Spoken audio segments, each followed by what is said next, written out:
En février 1961, le pasteur de regrettée mémoire Gordon Lindsay était en Israël sur le mont des Oliviers et Dieu lui a dit, va en Afrique, je vais te montrer un homme que tu vas choisir et ensuite tu vas partir avec lui aux États-Unis. Et depuis le mont des Oliviers, il ne me connaissait pas, il ne m'avait jamais vu. Il a quitté là, il est parti à Londres et après Londres, il est venu à Lagos. Il a demandé à rencontrer un missionnaire du nom de Elton. Et ensuite, il a demandé, et vous rencontrez Benson Idahosa. On m'a cherché, le lendemain, on m'a retrouvé. Il m'a vu et il m'a dit, Dieu a dit que je parte avec toi aux États-Unis et que tu reviennes ici par la suite faire l'œuvre à laquelle il t'appelle. C'est ça qu'on appelle la faveur. Est-ce qu'on est ensemble? Le jour où tu vas te rendre compte que ce n'est pas ton savoir-faire, ce n'est pas ta connaissance, ta puissance, ta force, mais que c'est ton Dieu. Ce jour, ta prière va changer. Je suis venu aux États-Unis par la suite et cet homme m'a donné une bourse de tout ce dont j'avais besoin. Des cahiers, des livres, le logement, tout ce dont j'avais besoin. Il m'a dit, Benson, pour tout ce que tu vas acheter dans n'importe quel magasin aux États-Unis, envoie juste le reçu dans mon bureau et on va te rembourser l'argent. Et devinez quoi? J'ai acheté suffisamment d'articles. Tu ne peux pas quand même me tenter avec de bonnes choses. Je suis allé dans un magasin du nom de Kmart et j'ai acheté des costumes. À l'époque, il y a 25 ans, c'était 5 $ pour un costume et j'ai acheté 5 et le lendemain, on me remboursait l'argent. Je suis venu aux États-Unis avec une valise déchirée et je suis rentré avec 13 valises. 6 valises pour les Bibles, 4 valises pour des disques et le reste c'était pour les vêtements. Nous avons donc commencé le ministère, une vie après l'autre, avec une église, 2 églises, 4, 5, 1000 églises, 2000 églises et même plus. Nous avons commencé avec une âme, 2 âmes sauvées, tellement d'âmes sauvées. Aujourd'hui, par la grâce de Dieu, c'est plusieurs millions d'âmes qu'on a gagnées au Seigneur. C'est ça qu'on appelle le pouvoir de la faveur. Comment faire l'impossible? On va lire dans la parole de Dieu, Luc 1, verset 30. La Bible dit, l'ange lui dit, n'aie pas peur Marie, car tu as trouvé grâce auprès de Dieu, et voici tu seras enceinte. Tu mettras au monde un fils et tu lui donneras le nom de Jésus. Alléluia. Dieu voudrait que certains hommes deviennent enceintes ce soir, non pas seulement des femmes. Il voudrait que tu puisses concevoir quelque chose dans ton cœur, concevoir quelque chose dans ton ventre, concevoir quelque chose dans ta tête. Tu vas concevoir dans ton sein aujourd'hui, dans ton ventre aujourd'hui. Quelque chose va sortir, va jaillir de toi. Quelque chose va naître. Quelque chose va sortir. Dieu veut mettre ce qui n'était pas là dans ton être pour que tu puisses dire que Dieu l'a fait. Est-ce qu'on peut dire ensemble Amen? Tu vas concevoir un enfant, tu seras enceinte. Et tu vas accoucher un fils du nom de Jésus. Il sera grand. Est-ce qu'on peut dire Amen? Ce que Dieu veut mettre dans ton ventre, dans ton cœur aujourd'hui sera grand. Est-ce qu'on peut dire Amen avec foi? J'espère que tu sais que je suis en train de prophétiser. Tu n'as pas besoin de me payer de l'argent pour que je prophétise. Je ne suis pas un prophète commercial. Je suis serviteur du Dieu très haut. Tu n'as pas besoin de participer à une conférence de prophètes pour entendre ce que Dieu est en train de dire. Il y a des personnes qui courent parce qu'il y a un nouveau prophète en ville. Dis-moi ce que Dieu est en train de dire. Et cette personne va imaginer du n'importe quoi pour te raconter au nom de Dieu. Et ce n'est pas la vérité généralement, ou bien c'est la divination. Il y a des vrais prophètes, c'est vrai, mais il ne faudrait pas attendre une conférence des prophètes pour entendre la voix de Dieu. Tu as besoin de la vérité. C'est la vérité qui va te rendre libre. La vérité vient de la parole de Dieu. Tu n'as pas besoin qu'un menteur te raconte des mensonges sur ta vie et tu commences à dire que le prophète a dit ceci. Il y a 2 ans de cela, il y a une de mes filles dans le ministère qui a dit qu'elle voulait se marier. Et j'ai dit non, ne le fais pas. Elle a dit, un prophète a dit que je puisse me marier, que Dieu va me donner une double grâce pour les troubles que j'ai rencontrés. J'ai dit non, tu vas avoir un double trouble. Elle a dit non, le prophète a dit, mais elle a insisté et elle est allée se marier. Le mariage ne doit pas venir par prophétie, tu dois regarder, ça vient quand tu regardes. Regarde la vie de cet homme, est-ce qu'il aime Jésus? Elle a dit non, mais le prophète a dit, j'ai dit fais attention, tu vas regretter ce choix. Et 8 mois plus tard, elle est en train de quitter son mariage. Je ne sais même pas combien de fois elle s'est remariée aujourd'hui. Elle m'a appelé il y a quelque temps, elle a dit j'ai quitté mon homme. J'ai dit qu'est-ce qui s'est passé? Est-ce que tu as eu un double trouble? C'est parce que tu as refusé d'écouter. Si Dieu apparaît dans ta vie, je veux te rassurer que le diable va disparaître de ta vie. J'espère qu'on est ensemble. Il sera grand. C'est ce que l'ange a dit au sujet de Jésus-Christ. Il sera grand. Est-ce que tu peux le dire avec moi? Il sera grand.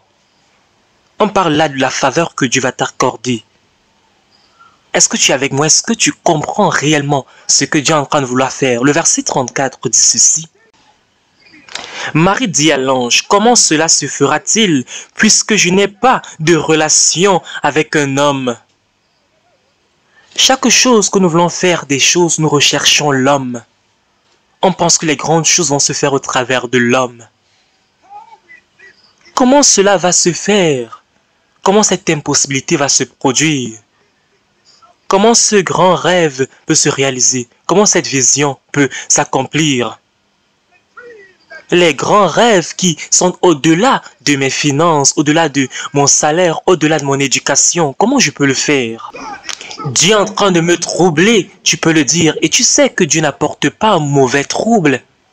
Il ne t'amène pas vers un trouble qui va te détruire. Jamais. J'ai ma famille ici avec moi. Chaque fois que Dieu me demande de faire quelque chose, je leur dis. Dans mon pays, les médecins sont payés 200 $, les professeurs d'université sont payés 220 $ chaque mois. C'est ça leur salaire. C'est ça qu'ils reçoivent tous les 30 jours. Les médecins, 200 $. Et Dieu me demande de construire une église de 10 millions de $. Comment est-ce que tu vas le faire? À moins que tu n'entends Dieu te parler. Construire une école pour moi, 5 millions de $. J'ai tellement été habitué aujourd'hui, quand Dieu me parle aujourd'hui, je ne pose même pas de questions. J'agis comme un enfant. Je suis tellement stupide que je ne pose pas de questions. L'année passée, il m'a demandé de construire une université. J'ai reçu un chèque de vous et j'ai donné cela à l'école et il n'y avait que 212 $ qui restaient de l'argent que j'avais reçu de vous. Et Dieu dit, commence une université. Comment je vais faire? J'ai dit à Dieu, regarde cet argent que j'ai. C'est une université dont on parle. C'est pas un hamburger, Dieu, c'est l'université. Il dit, permets à ce que ma main puisse toucher cet argent. Sois tellement fou pour montrer à Dieu combien tu es paresseux, combien tu es faible. Ne montre pas à Dieu que tu es fort, que tu es intelligent, que tu es capable. C'est lui qui est capable. Il dit, commence avec ces 212 $. Si tu commences, moi, je vais accomplir ce projet. Je n'ai pas dit que tu puisses bâtir mon église, j'ai dit, je bâtirai mon église. Si tu inities le projet, je vais l'inaugurer.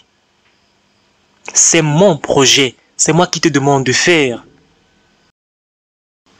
C'est ce que Dieu m'a dit et j'ai commencé. Aujourd'hui, nous avons des dortoirs dans cette école. Nous avons 300 étudiants dans cette école. En Afrique. Gloire à Dieu. Comment cela se fera-t-il? Est-ce que tu peux dire cela à ton voisin? Comment cela se fera-t-il? C'est ce que Marie a répondu. Comment cela se fera-t-il? Et c'est une question que je te pose sûrement. Comment cela se fera-t-il? Comment cela se fera-t-il? Comment mon problème sera-t-il résolu? Et l'ange répondit, le Saint-Esprit Oh Rambarabash Kererebosh. Le Saint-Esprit viendra sur toi. Et la puissance du Très-Haut. Est-ce qu'on peut dire ensemble le Très-Haut? La puissance du Très-Haut. La plus haute puissance. C'est de ça que tu as besoin. Tu as besoin du Très-Haut. Comment je fais pour réaliser ce que j'ai peur de faire? Vous savez quoi? Connecte-toi. Connecte-toi à la puissance du Très-Haut. Qu'est-ce que tu fais? Je suis connecté à la puissance du Très-Haut. Si tu veux construire une grande église, connecte-toi. Connecte-toi à lui. Tu veux réaliser ce projet, connecte-toi à lui. Est-ce qu'il a échoué avec Josué, avec Isaïe? Est-ce qu'il va commencer à échouer par toi? Non. Connecte-toi à lui, à la puissance du Très-Haut. Comment je fais ce que j'ai peur de faire? Connecte-toi à la puissance du Très-Haut. Je n'ai pas d'argent, tais-toi. Je ne connais personne, tais-toi. Ce sont des excuses. Connecte-toi. Je ne connais pas le maire, tais-toi. Mon église est petite, tais-toi. Le franc ne peut pas payer les factures, tais-toi et connecte-toi. Qu'est-ce que je dois faire? Connecte ta vie. Connecte-toi au Dieu très haut, à la plus haute puissance. Comment je deviens une personne de possibilité? En te connectant au Dieu pour lequel rien n'est impossible, pour lequel tout est possible. Est-ce qu'on peut dire Alléluia? Tu peux partir dans n'importe quel rassemblement de pasteurs, de prophètes et tu roules au sol. Tu fais tellement de choses, tu vomis jusqu'au lendemain. Trembler ne va pas changer ta vie. Si Dieu n'a pas parlé, quand tu as fini d'exercer ta chair, rentre à la maison, prends un bain et va dormir parce que rien ne va changer. Dieu doit parler. Parce que ce que vous faites aujourd'hui, c'est je vais partir dans une église où des personnes tombent. Ça ne marche pas de cette façon. Tu peux mettre ta tête sur une route goudronnée. Si Dieu n'a rien dit, rien ne va changer. Malheureusement. Tu dois te connecter à la puissance du Très-Haut. Marie était inconnue. Elle était inconnue. Personne ne la connaissait. Si Dieu veut commencer à utiliser ta vie, il va le faire. Est-ce que tu peux dire que c'est de moi qu'il s'agit? C'est de moi qu'il s'agit. Dieu veut commencer à frapper à la porte des personnes qui ne sont pas connues, qui ne connaissent personne. Comment cela se fera-t-il? La puissance du Très-Haut. Il se peut que tu as besoin du Très-Haut. Tu t'es associé pendant longtemps aux personnes qui sont basses. Va vers le Très-Haut. Tu t'es associé avec la banque. Chaque fois que tu demandes un prêt bancaire, on te demande de venir avec ton grand-père et il est décidé. Tu ne réussis pas à avoir ton prêt bancaire. Associe-toi à Dieu plutôt. La puissance du Saint-Esprit te couvrira de son ombre et c'est pourquoi le Saint-Enfant qui naîtra sera appelé Fils de Dieu. Est-ce qu'on peut dire Amen? Est-ce que vous savez ce que cela est en train de dire? La prochaine chose qui va se produire dans ta vie sera quelque chose qui va venir de Dieu. Est-ce que vous comprenez ce que je dis? Tu as essayé de tes forces humaines, avec ta sagesse humaine, et dis maintenant, ce qui va se produire selon la grâce de Dieu. Est-ce qu'on peut dire Amen pour cela, avec foi? Oh oui, je le crois. Le Très-Haut me couvrira de son ombre. Oh oui, je le crois. Merci Seigneur. Le verset 36 poursuit en disant, « Voici qu'Élisabeth t'apparente, elle aussi est devenue enceinte d'un fils dans sa vieillesse. Celle qu'on appelait la stérile est dans son 6e mois. » C'est ça que tu dois savoir dans ta vie aujourd'hui. Ceux qui n'étaient rien, qui sont devenus quelque chose, ceux qui étaient inconnus, qu'on connaît aujourd'hui. Ne cours pas après des personnes qui étaient et qui ne sont plus. Je ne sais pas si vous comprenez cela. Vous n'avez pas besoin de ça. J'ai dit à mon assistante exécutive quand tu m'introduis à n'importe quel ministre aux États-Unis, n'envoie pas mon profil, n'envoie pas mon CV. Qu'est-ce qu'ils vont faire à ce sujet? J'ai su ceci, je suis ceci, je suis cela. Ayant dit tout cela, est-ce que c'est ça que je vais donc venir prêcher? Bien sûr que non. En réalité, je voudrais être une personne qui agit, non pas une personne qui parle juste. J'espère que vous m'écoutez. Je voudrais que mes paroles puissent être des paroles puissantes. Je voudrais que Dieu se tienne derrière moi. Je fais partie des 5 personnes qui travaillent le plus sur la terre aujourd'hui. Et je suis la personne qui voyage la plus sur la terre aujourd'hui. 134 pays que j'ai déjà visités. L'année passée, j'ai fait 1 164 km pour l'évangile. Que toute la gloire revienne à Dieu. J'ai une toute petite église dans ma ville natale. Une toute petite église. Mais aujourd'hui, il faut dire que nous avons 114 branches aujourd'hui dans la même église. Au lieu d'avoir 10 cultes le même dimanche, j'ai 114 cultes au travers de la télévision pour pouvoir garder mes forces. Tu peux garder ce papier, point de contact. S'il vous plaît, écoutez. C'est vrai que ce papier, c'est mieux que le mari puisse l'avoir. Je ne voudrais pas que le mari puisse être jaloux et m'accuse.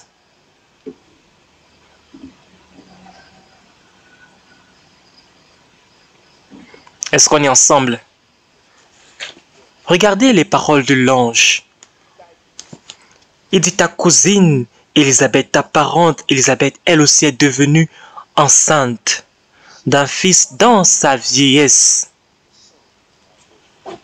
Elle a conçu dans sa vieillesse. Je vais te dire, qu'est-ce que Dieu m'a dit par rapport à ce passage? Recherche une personne qui avait la vie contre elle et aujourd'hui a la vie en sa faveur. C'est ce que Dieu m'a dit. Recherche de telles personnes. Entre en relation avec cette personne. Connecte-toi à cette personne. Trouve quelqu'un qui sort de la poubelle.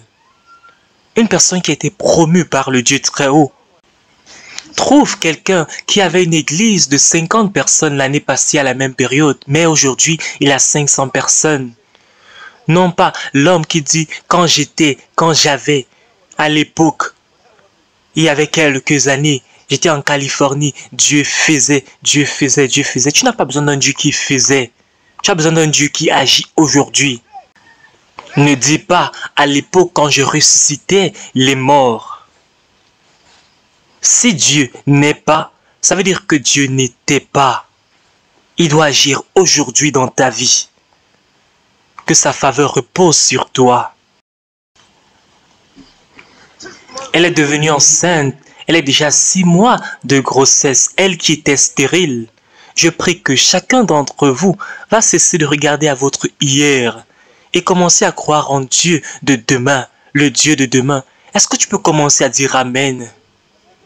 Parce que chaque fois que tu regardes ton passé, ta vie passée est si laide, tu ne veux pas te souvenir de cette vie. Elle est enceinte de 6 mois. Est-ce qu'on peut dire ceci? Avec Dieu, rien n'est impossible. C'est ce que l'ange dit. En effet, rien n'est impossible à Dieu. Dis avec moi, je suis avec Dieu. Et à partir d'aujourd'hui, rien n'est impossible. Rien ne me sera impossible. Rien ne sera impossible avec moi. Pourquoi? Parce que je suis avec Dieu. Moi et Dieu, nous sommes imbattables. Une équipe imbattable.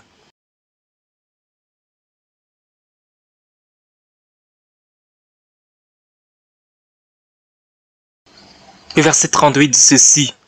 Marie dit, je suis la servante du Seigneur, que ta parole s'accomplisse pour moi. Que la parole du Seigneur s'accomplisse. Et l'ange la quitta. Est-ce qu'on peut dire Amen? Je ne sais pas comment je vais le faire, je ne sais pas comment cela va se réaliser, je ne sais même pas comment commencer, je ne sais pas. Mais oh Dieu, Dieu de l'impossible, agis tout comme tu l'as déclaré. Je crois en ta parole. J'arrête de stresser et je suis conduit par ta force. Amen.